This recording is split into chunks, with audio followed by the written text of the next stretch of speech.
嗨，大家好，欢迎来到开心手作。考试压力大，寒假作业不想写，姐姐太懂你们的心情了，所以今天给你们来场超级无敌过瘾的听觉盛宴。什么都别做，把耳机声音调到最大就行。没错，就是这种家里都会有的泡沫包装纸。实在没有的话，那你们就出去捡点吧，粘起来噼里啪啦，像放炮一样，人能听起来吧？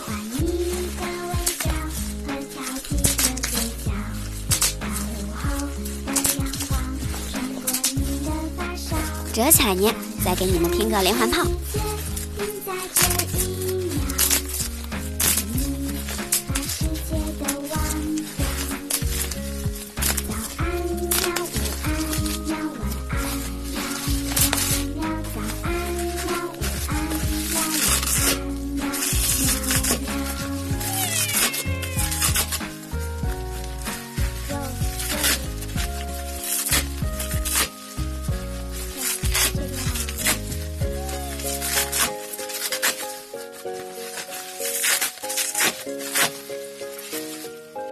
来听听小刀子滑会是什么声音？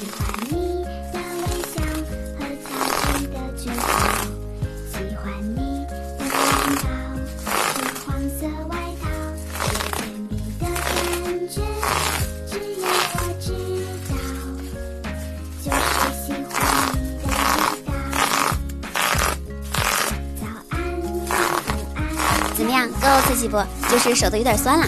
好了，来看今天的问题。小可们寒假都放假多少天呢？记得关注卡姐，点赞转发哟。